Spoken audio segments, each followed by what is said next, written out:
Hello friends, welcome to చందమామ కథలు by RK. ఇప్పుడు చెప్పబోయే 5 కథలలో మొదటి కథ ధర్మబుద్ధి. ఒకప్పుడు కోసల దేశంలో సిద్ధిస్వామి అనే ఒక ధర్మదాత ఉండేవాడు. అతను తనకున్న దానిలో అన్నార్తులకు విధిగా భోజనం పెట్టి పంపేవాడు. అతని దాతృత్వం గురించి అందరూ చెప్పుకోవడం విని కోసల దేశపు రాజు అలాంటి వాడికి సహాయం చేయడం కూడా పుణ్యమే అనుకుని సిద్ధిస్వామికి రోజు తన ప్రాసాదం నుంచి సువారాలు పంపేవాడు. సిద్ధిస్వామి భార్య హంసమతి కూడా అన్ని విధాలా భర్తకు తగిన భార్య. తమకు మిగలకపోయినా సరే వచ్చిన వారికి ఎన్నడూ లేదు అనేది కాదు. నిరతాన్న ప్రదాతలుగా ఆ భార్యాభర్తలకు కోసల దేశమంతటా గొప్ప పేరు ప్రఖ్యాతులు వచ్చాయి. రాజుగారు నిత్యము పంపే సువారాల సహాయంతో వారు నిరాటంకంగా అన్నదానం చేస్తూ వచ్చారు. ఇలా ఉండగా ఒకసారి కోసలరాజు సపరివారంగా తీర్థయాత్రకు కాశీ వెళ్ళాడు.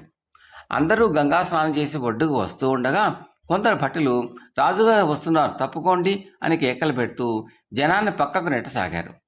వాళ్ళు కోసలరాజును కూడా అలాగే పక్కకి నెట్టారు. అది చూసిన కోసలరాజు భటులకు పట్టరాని కోపం వచ్చి, కోసలరాజు అంటే ఏమిటనుకుంటున్నారు, కాశీరాజుకు ఇంత పొగరా అని గట్టిగా అరిచారు. ఈ మాటలు కాశీరాజుకు వినిపించాయి. ఆయన తన గుర్రాన్ని ఆపి కోసలరాజుకు నమస్కరించి, సిద్ధిస్వామి ఉండే దేశానికి మీరు ప్రభువులు అని తెలియక మా భటులు అపచారం చేశారు, క్షమించండి అన్నాడు. ఈ మాటలు వినగానే కోసలరాజు మనసు చివుక్కుమన్నది. నేనిచ్చే సువారాలతో అన్నదానం చేసే సిద్ధిస్వామి నుంచి నాకు కీర్తి రావటమా అనుకుని ఆయన కోసలకు తిరిగి వచ్చాడు. వస్తూనే ఆయన సిద్ధిస్వామికి నిత్యము పోయే సువారాలు ఆపు చేశాడు. కానీ సిద్ధిస్వామి అతని భార్య సువారాలు రావటం లేదని చింతించక ఎప్పటిలాగే అతిథి సత్కారాలు చేస్తూ వచ్చారు.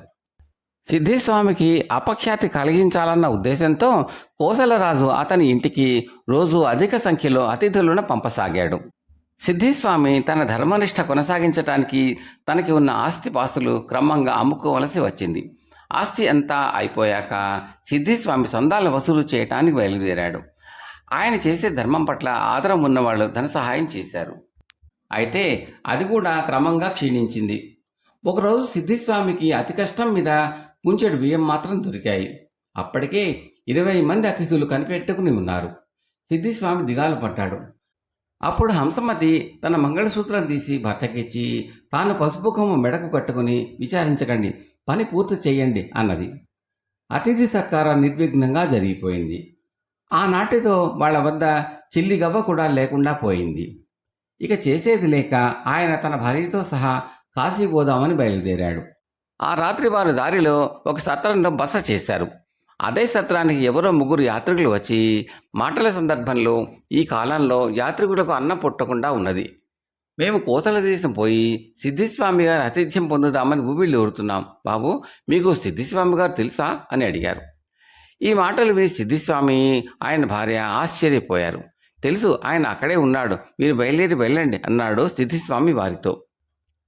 ఆ 3 యాత్రికులు నిద్రపోయాక హంసమతి తన భర్తతో, ఏమండి, మనం ఇప్పుడే బయలుదేరి మన ఇంటికి పోయి వీళ్ళు వచ్చేసరికి వీళ్ళకు భోజనం సదుపాయాలు చేయాలి, లేకపోతే మనకు అసత్య దోషం అంటుకుంటుంది అన్నది. చిల్లిగవ్వ లేదే, ఇంటూ పిటికెడు బియ్యం కూడా లేవు, వీళ్ళకు భోజనం పెట్టడం ఎలా అన్నాడు సిద్ధిస్వామి. పర్వాలేదు, మన ఇంట్లో 1 రోలు 2 రోకళ్ళు ఇంకా మిగిలి ఉన్నాయి, అవి అమ్మేద్దాం అన్నది హంసమతి. ఇద్దరు వెంటనే తిరుగు ప్రయాణమై తెల్లవారేసరికి ఇల్లు చేరుకున్నారు. అమ్మడానికి రోలు కదిలించేసరికి దాని కింద వాళ్ళ పురుగులు ఏనాడో దాచి ఉంచిన ధనపు బిందులు ఆశ్చర్యంగా బయటపడ్డాయి. ఆ రోజు వాళ్ళ 3 ఆ యాత్రికులకే కాక ఊళ్ళో అందరికీ గొప్ప సంతర్పణ చేశారు. ఈ సంగతి కోసలరాజు దాకా వెళ్ళింది. తాను ఇవ్వకపోతే దేవుడే ఇవ్వవచ్చునని ఆయనకు తట్టలేదు. కానీ ఇప్పుడు అదే జరిగేసరికి కోసలరాజు పశ్చాత్తాపడి ఎప్పటిలాగే సువారాలు పంపడం ప్రారంభించాడు. కథ సమాప్తం. 2వ కథ తప్పు ప్రజలది. ఇది బేతాళ కథ. ఈ కథకి ఆధారం వసుంధర గారి రచన. పట్టువదలని విక్రమార్కుడు చెట్టు వద్దకు తిరిగి వెళ్ళి చెట్టుపై నుంచి శవాన్ని దించి భుజాన వేసుకుని ఎప్పటిలాగే మౌనంగా శ్మశానకేసి నడవసాగాడు.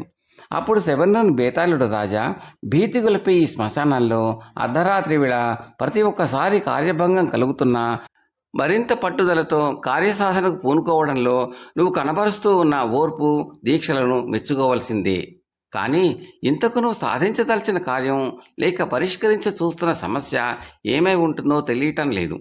వెనకటికి విక్రమసింహుడు అనే రాజు తన రాజ్యాన్ని చక్కని పరిపాలనా దక్షులైన వారికి అప్పగించే ప్రయత్నంలో భంగపడ్డట్టు నీకు కూడా జరుగుతుందేమో అన్న శంక కలుగుతున్నది.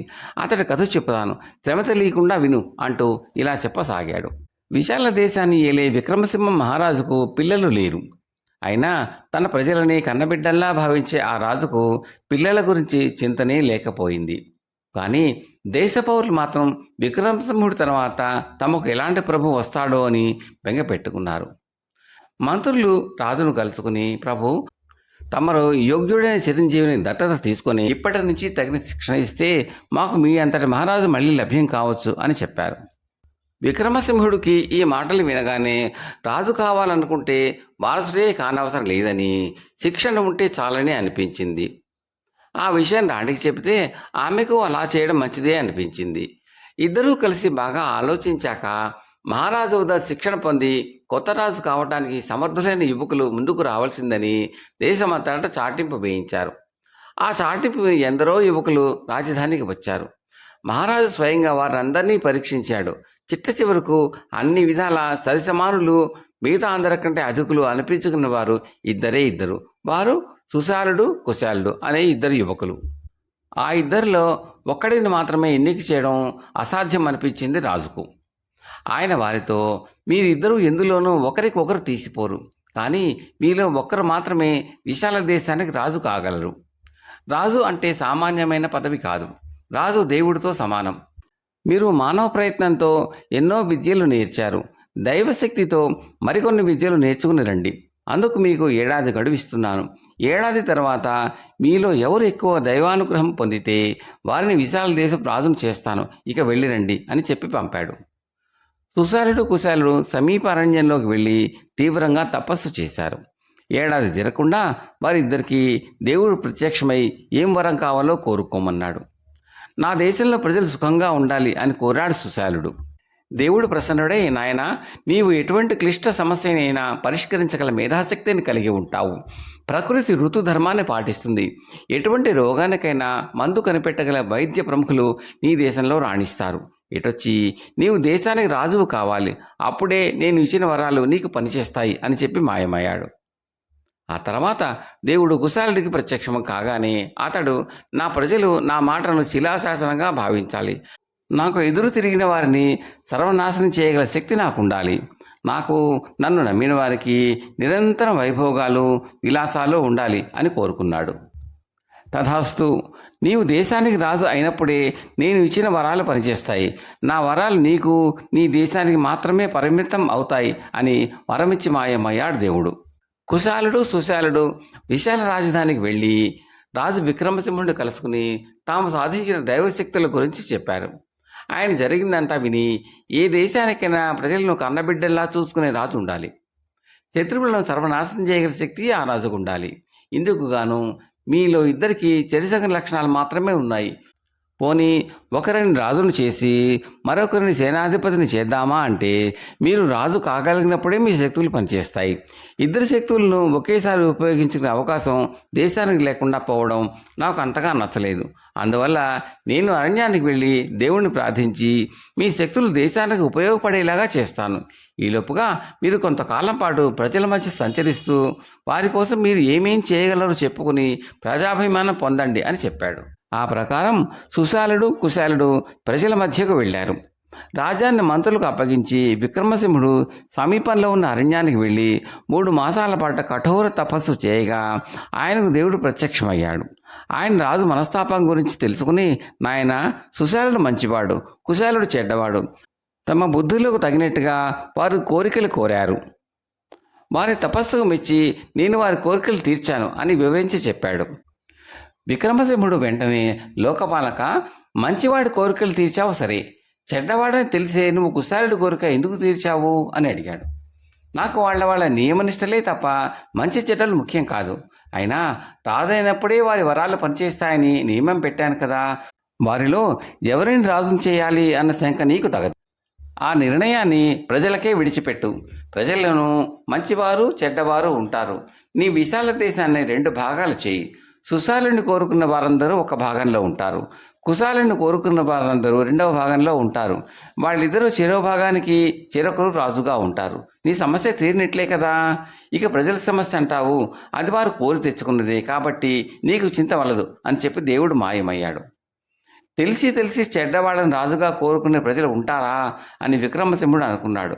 కానీ ఆయన రాజధానికి వెళ్ళి సుశాలుణ్ణి కుశాలుణ్ణి రాజులుగా ప్రకటించగానే ఎక్కువ భాగం ప్రజలు సుశాలుణ్ణి, తక్కువ భాగం ప్రజలు కుశాలుణ్ణి కోరుకున్నారు. ప్రజల నిష్పత్తి ప్రకారం పెద్ద భాగాన్ని సుశాలుడికి, చిన్న భాగాన్ని కుశాలుడికి అప్పగించాడు విక్రమసింహుడు. బేతాళుడు ఈ కథ చెప్పి, రాజా, విక్రమసింహుడు తీసుకున్న నిర్ణయంలో నాకు ముఖ్యంగా 2 సందేహాలు కలుగుతున్నాయి. ప్రజలను కన్నబిడ్డల్లా పాలించే విక్రమసింహుడు తపస్సు చేసి దేవుని మెప్పించి ప్రజాక్షేమమే వరంగా పొందిన సుశాలుని రాజుగా చేయక తానే మళ్ళీ తపస్సు వెళ్ళడం విడ్డూరంగా లేదా? ఇక దేవుడు వరాలు ఇవ్వడానికి నియమనిష్టలతో చేసే తపస్సు తప్ప వాళ్ళ గుణగణాలు ముఖ్యం కాదు అనడం ఎంతవరకు సమంజసం? ఈ సందేహాలకు సమాధానం తెలిసి కూడా చెప్పకపోయావో నీ తల పగిలిపోతుంది అన్నాడు. దానికి విక్రమార్కుడు, ఏ దేశ ప్రజలైనా సుఖశాంతులతో వర్ధిల్లాలి అంటే ప్రజాక్షేమం, శత్రు నిర్మూలన రెండూ అవసరమే. అయితే సుశాలుడు కుశాలుడు పొందిన వరాలలో చేసగం లక్షణాలు మాత్రమే ఉన్నాయి. ఒకవేళ సుశాలుని రాజును చేస్తే కుశాలుడు దుర్బుద్ధితో అతను హతమార్చే ప్రయత్నం చేయవచ్చు. అందుకే రాజు తపస్సు చేసి దేవుడిచ్చిన సలహాను పాటించాడు. ఇక వరాల గురించి దేవుడు చెప్పిన సంగతి అక్షరాల సత్యం. దుర్మార్గ స్వభావాలు ఎంతటి నియమనిష్టలతో కఠోర తపస్సు చేసి వరాలు పొందినప్పటికీ వాటి పర్యవసానాలు వారికి కీడు కలిగిస్తాయే తప్ప మేలు చేయవు. ఇందులో దేవుడి ప్రమేయం ఏమీ లేదు. దుష్ట స్వభావాలు దుష్టవరాలనే కోరుకుంటారు. చివరికి అవే వారికి వినాశం కలిగిస్తాయి. పురాణాలు చాటే సత్యం కూడా ఇదే. అయితే అలాంటి దుర్మార్గుల బారి నుంచి మంచివారిని రక్షించడము, దుష్టుల నుంచి దూరంగా ఉంచడము పాలకుల బాధ్యత. అందుకే తమ రాజును నిర్ణయించే బాధ్యతను ప్రజలకే వదిలిపెట్టమని దేవుడు విక్రమసింహుడికి సూచించాడు. అధిక సంఖ్యాకులైన మంచివారు సుశాలుణ్ణి, అల్పసంఖ్యాకులైన చెడ్డవారు కుశాలుణ్ణి కోరుకున్నారు. మనుషుల స్వభావాలే వారి మంచి చెడ్డను నిర్ణయిస్తాయి. వాటిని బట్టే వారికి సుఖ దుఃఖాలు ప్రాప్తిస్తాయి. ఇది అతిక్రమించలేని ప్రకృతి ధర్మం. అందువల్ల దేవుడు ఇచ్చిన వరం ఏమాత్రమూ అసమంజసము, అసహజము కాదు అన్నాడు. రాజుకి ఈ విధంగా మనోభంగం కలగగానే బేతాళుడు శవంతో సహా మాయమై తిరిగి చెట్టెక్కాడు. కథ సమాప్తం. 3వ కథ, నౌకరు నియమాలు. ఇది గుండు భీమన్న కథల పేరిట 11 నెలల పాటు 1962-63 ప్రాంతాలలో చందమామలో ప్రచురితమైన కథలలో మొదటి కథ, నౌకరు నియమాలు. గుండు భీమన్న జమీందారు గారి అమ్మాయి మహాలక్ష్మిని పెళ్ళాడి గొప్పవాడయ్యాడు. అల్లుడు గారికి ప్రత్యేకంగా ఒక నౌకరు ఉండి అతను చెప్పే పనులను చేస్తూ ఉండటం భావ్యంగా ఉంటుందని జమీందారు గారు అనుకున్నాడు. జమీందారు గారి గుమాస్తా అల్లుడు గారి కోసమని 10-12 ఏళ్ల కుర్రవాడిని ఒకడిని పట్టుకొచ్చాడు. వాడికి ఏడాదికి ఇంత జీతం అని ఇచ్చేటట్టు, దాంతోపాటు ఒక జత బట్టలు ఇచ్చేటట్టు కూడా మాట్లాడుకున్నారు. ఆ సాయంకాలం భీమన్న తోటలో ఒంటరిగా ఉన్న సమయంలో నౌకరు కుర్రవాడి తండ్రి వచ్చి, బాబుగారు, మా అబ్బాయిని తమరికి నౌకరుగా ఏర్పాటు చేశారు. వాడికి తిండి బట్ట బాగానే జరిగిపోతుందని నాకు తెలిసిననుకోండి, జీతం డబ్బులు కూడా ఇస్తామన్న దానికన్నా ఒక పావలా ఎక్కువ ఇస్తారే కానీ లోపం చేయరు. అయితే 2 విషయాలు తమరిని ముఖ్యంగా కోరదలిచాను అన్నాడు. ఓ, తప్పకుండా కోరు అన్నాడు భీమన్న. వాడికి ప్రతి శనివారము అభ్యంగనం అయ్యేటట్టు తమరు చూడాలి అన్నాడు నౌకరు తండ్రి. అభ్యంగనం అంటే ఏమిటి అని అడిగాడు భీమన్న. నూనెతో స్నానం చేయించాలి. ఈ మాట తమతో ఎందుకు ప్రత్యేకంగా చెప్తున్నానంటే, వాడు నూనె చూడగానే పారిపోతాడు. నూనెలో ఎంతసేపు నానితే అంత మంచిది. అందుచేత బలవంతానైనా సరే వాడికి నూనె తలంటు పోయించాలి అన్నాడు తండ్రి. ఓ, అలాగే చేద్దాం అన్నాడు భీమన్న. మరొక విషయం ఏమంటే, నెలకొకసారి వాడికి క్షవరం చేయించండి. ఈ 2 నేను తమరిని ప్రత్యేకంగా కోరేవి అన్నాడు నౌకరు తండ్రి. భీమన్న 2ంటికి అంగీకరించాడు. జ్ఞాపకం ఉంచుకుని ఈ 2 పనులు వాడి చేత చేయిస్తానని ఆ మనిషికి మాట కూడా ఇచ్చి పంపేశాడు. ఆ మనిషి తనను స్వయంగా అడిగాడు గనక ఈ పనులు మరొకరికి పురమాయించక భీమన్న శనివారం ఎప్పుడొస్తుందా అని రోజు లెక్కిస్తూ కూర్చున్నాడు. శనివారం రానే వచ్చింది. భీమన్న తెల్లవారుతూనే లేచి తన నౌకరుని పిలిచి, ఒరే, గిడ్డంగికి పోయి ఒక నూనె డబ్బా తెమ్మన్నానని చెప్పి పట్టుకురా అన్నాడు. అల్లుడుగా తెమ్మన్నారు, ఎందుకో నాకు తెలియదు అని గిడ్డంగిలో ఉండే వాడికి చెప్పి నౌకరు ఒక నూనె డబ్బా తెచ్చాడు. భీమన్న తన నౌకరును స్నానాల గదిలోకి తీసుకుపోయి స్నానం చేసే తొట్టెలో నిలబడమని డబ్బాడు నూనె వాడి నెత్తిన దిమ్మరించాడు. కుర్రాడు లబో దిబోమని ఏడుపు లంకించుకున్నాడు. గొంతు ఎత్తేవాడిని చంపేస్తాను విధవా, నీ సంగతంతా నీ తండ్రి నాతో ముందే చెప్పేశాడు. ఏడ్చి గీ పెట్టినా సరే నీకు ప్రతి శనివారము నూనెతో స్నానం తప్పదు. నూనెలో ఎంత అంటే అంత మంచిదని మీ నాన్న అన్నాడు. అందుచేత నేను రమన్న దాకా బయటికి రాకు అని భీమన్న కుర్రవాడిని గదమాయించి స్నానాల గదిలో పెట్టి తలుపు గొళ్ళెం పెట్టేసి యువతలకి వచ్చేశాడు. కుర్రాడు లోపల నుంచి ఏడుస్తూ పెడపబ్బలు పెట్టసాగాడు. సరిగ్గా అదే సమయానికి భీమన్న భార్య మహాలక్ష్మి అటుగా వచ్చి భీమన్నతో, ఏమండి, మీ నౌకరు ఎందుకు అలా ఏడుస్తున్నాడు? వాడిని లోపల పెట్టి తలుపు మూసారేమి, ఏమన్నా చేశాడేమిటి అని అడిగింది. ఇది నీకు సంబంధించిన విషయం కాదులే. వాడి తండ్రి ఈ బాధ్యతని స్వయంగా నా మీద పెట్టాడు. ఏడ్చి రాగాలు పెట్టినా సరే వదలకుండా వాడికి ప్రతి శనివారము నూనెతో స్నానం చేయించమన్నాడు. అభ్యంగనమంటే అదేటగా అన్నాడు భీమన్న. తన భర్త కుర్రాడినెత్తిన డబ్బాడు నూనె పోసేసిన సంగతి మహాలక్ష్మితో పాటు ఇంటిల్లపాదికి తెలిసిపోయింది. అల్లుడు గారు ఇలాంటి పని ఎందుకు చేశారా అని అందరూ ఎంతగానో ఆశ్చర్యపడిపోయారు. మహాలక్ష్మి వారితో ఆయన కోపం వచ్చి చిరాకుతో తన నౌకరినెత్తిన ఈ డబ్బాను గమనించేశారు. ఆయన కోపం రావడానికి కారణం ఏమంటే ప్రతి శనివారము తలంటు స్నానం చేయటం వారికి అలవాటుట. ఇక్కడ మనక ఆ అలవాటు లేదు. అందుచేత ఆయన కోపం వచ్చింది. అందుచేత మన ఇంటి కూడా అందరము ప్రతి శనివారము నూనె తలంట్లో ఏర్పాటు చేసుకుంటే సరిపోతుంది అని తన భర్త అవివేకాన్ని కప్పేసింది. ఈ తలంట్ల ఏర్పాటు నౌకర్లు కూడా జరగడం చేత భీమన్న నౌకర కుర్రాడి విషయంలో ఒకదాన్ని బెడద తీరిపోయింది. కానీ రెండో నియమం మిగిలిపోయింది. భీమన్న నెల పూర్తి అయిన దాకా కనిపెట్టుకుని ఉండి నౌకరుని పిలిచి, ఒరే, మన దివాణంలో ఎవరెవరు క్షవరం చేయించుకుంటారో కనుక్కురా అన్నాడు. నౌకరు వెళ్ళి పనివాళ్ళందరినీ అడిగి వచ్చి అందరూ చేయించుకున్నారు రండి అన్నాడు. పోనీ నేనే చేయించుకుంటాను, మీ మంగళకత్తి ఏది అని అడిగాడు భీమన్న. నా దగ్గర మంగళకత్తి లేదండి అన్నాడు నౌకరు కుర్రాడు తెల్లబోయి. నెలకొక క్షవరం చేయించమన్నాడు కదా నీ తండ్రి, కత్తి ఎందుకు ఇచ్చాడు కాడు? పో, ఇంటికి పోయి నీ తండ్రిని అడిగి వెంటనే కత్తి తెచ్చి నాకు క్షవరం చెయ్యి, ఇలా చేస్తానని నీ తండ్రి మాట కూడా ఇచ్చాను నేను అన్నాడు భీమన్న. నాకు క్షవరం చేయడం చేత కాదు అంటూ కుర్రాడు లబలబలాడాడు. తెలియకపోతే నేర్చుకోవాలి. నువ్వు ఒట్టి మొండి విధంలాగా ఉన్నావు. నిన్ను మంచి మంగళగా తయారు చేయాలని నీ తండ్రి అనుకుంటూ ఉంటే నువ్వు తెలియదంటే ఎలా అన్నాడు భీమన్న. ఈలోగా మహాలక్ష్మి అటుపక్కగా వచ్చింది. సంగతి అంతా విన్నది. వాడి చేతిలో 2 అణాల డబ్బులు పెట్టండి, వెళ్ళి క్షవరం చేయించి వస్తాడు. వాడి తండ్రి మిమ్మల్ని కోరింది అంతే అన్నది. వాడి చేత నెలకొక క్షవరం చేయించమంటే 2 అణాలు ఇవ్వమని నాకెలా తెలుస్తుంది? అడిగేదో స్పష్టంగా అడగకూడదు అని గొడుక్కున్నాడు భీమన్న. కథ సమాప్తం. 4వ కథ కెరటాల కరణం. ఈ కథను రాసిన వారు శ్రీమతి చల్లా లక్ష్మి. బ్రిటిష్ గవర్నమెంట్ కొత్తల్లో కెరటాల అగ్రహారంలో కామశాస్త్రి కరణీకం చేసేవాడు. కామన్న సామాన్యుడు కాడు, యోధానుయోధుడు. లంచాలు దారుణంగా పుచ్చుకునేవాడు. వాళ్ళు వీళ్ళు అనే తారతమ్యం ఏమాత్రం లేకుండా పుచ్చుకునేవాడు. ఆ గ్రామంలో ఒక కలెక్టర్కు భూమి ఉంది. ఆ భూమికి శిస్తు కట్టడానికి డబ్బు పంపించాడు. పట్టా మామూలు ఇవ్వందే శిస్తు జమ చేసుకోనని తిప్పి పంపేశాడు కరణం. కలెక్టర్ ద్వారా వారు ఎన్ని ప్రయత్నాలు చేసి లాభం లేకపోయింది. ఇదే సమయంలో గ్రామంలోని 50 మంది ఈ కరణగారు లంచాలు పుచ్చుకుంటున్నాడు, వీరి బాధ పడలేకుండా ఉన్నాం అని ఒక పిటిషన్ పెట్టుకున్నారు. ఈ పిటిషన్ రెవెన్యూ బోర్డు వారికి పైవారికి వెళ్ళింది. ఒక కాపీ లండన్లోని ప్రైవీ కౌన్సిల్కి కూడా పంపారు. ఇటువంటి వాడి వల్ల ముప్పు వస్తుందని కరణగారికి ఏం శిక్ష విధించాలో అని ఆలోచించి ఒక కమిటీ వేసి ఆ కమిటీ నిర్ణయం ప్రకారము 1 సంవత్సరం పాటు మహాసముద్రం మీద ఒక లంకలో వదిలిపెట్టి సంవత్సరానికి కావలసిన గ్రాసము సామాన్లు ఇచ్చేటట్లు ఏర్పాటు జరిగింది. ఈ ఉత్తరం ఇండియా గవర్నమెంట్కు చేరగానే కావలసిన సామాగ్రి కోసం దరఖాస్తు పెట్టుకోమని కరణం గారికి తాకీదు వచ్చింది. కరణం గారు ఇతర సామాన్లతో పాటు 10 రీముల కాగితాలు, సిరాబుట్లు, కలాలు, పెన్సిళ్ళు కావాలని దరఖాస్తు పెట్టుకున్నాడు. ఈ జాబితా చూసి కరణం గారు రామకోటి రాసుకుంటారు కాబోలు అని అధికారులు అన్నీ ఇప్పించి శ్రీమరెక్కించి పంపారు. కరణం గారు లంకకు చేరిన తర్వాత తెల్ల కాగితాలన్నీ పుస్తకాలు కుట్టుకుని గళ్ళు గీసుకుని వ్రాత మొదలుపెట్టాడు.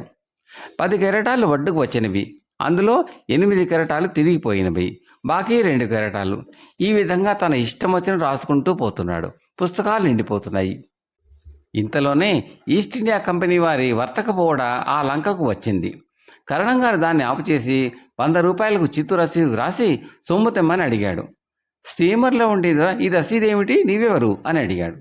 సొమ్ము చెల్లించినది స్టీమర్ రేవుల నుంచి కదలడానికి వీల్లేదు, నేను కెరటాల కరణాన్ని, ఇదిగో నా రికార్డు పుస్తకాలు అంటూ గూట్లో ఉన్న పుస్తకాలను చూపించాడు కరణం గారు. దొర 100 రూపాయలు ఇచ్చి రసీదు వెనకాల ఇంగ్లీష్లో కెరటాల కరణానికి ఇచ్చిన సుంకం అని వ్రాసుకున్నాడు. ఇది మొదలు కరణం గారు అటుగా వచ్చిన ప్రతి ఓడ నుంచి 105 రూపాయలు వసూలు చేశాడు. ఆయన ఇచ్చిన రసీదులన్నీ ఇంగ్లాండ్లో హెడ్ ఆఫీసుకు చేరాయి. అక్కడ ఆడిటర్లు అన్ని చిత్తు రసీదులే ఉన్నాయి, అచ్చు రసీదులు పంపవలసిందని, లేకపోతే లెక్కలు తేలవని ఇండియాకు వ్రాశారు. ఈ ఉత్తరం ముందు ఇండియా గవర్నమెంట్కి, అక్కడి నుంచి గవర్నర్కు, అక్కడ నుంచి రెవెన్యూ బోర్డుకు వెళ్ళి చివరకు జిల్లా కలెక్టర్ వద్దకు చేరింది. తీరా విచారించి చూస్తే చిత్తూరు రసీదులు ఇచ్చినవాడు ఎవరో కాదు, శిక్ష అనుభవిస్తున్న కెరటాల కరణం కామశాస్త్రి అని తేలింది.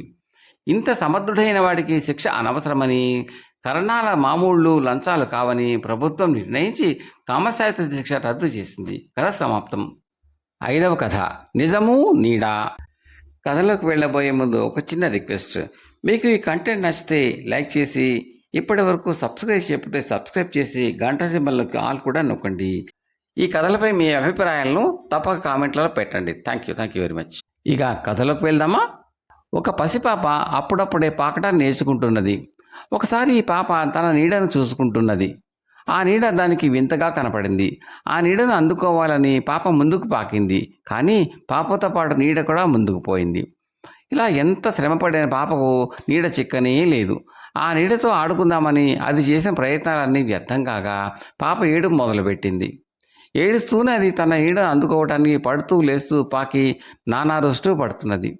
పాప దీనావస్థ చూసి తల్లి పాప చేత దాని తల పట్టుకునేటట్టు చేసింది. పాప తన తలను పట్టుకుని నీడకేసి చూసింది. దానికి నీడ దొరికిపోయింది. పాప సంతోషంతో కిలకిలా నవ్వింది. కథ సమాప్తం.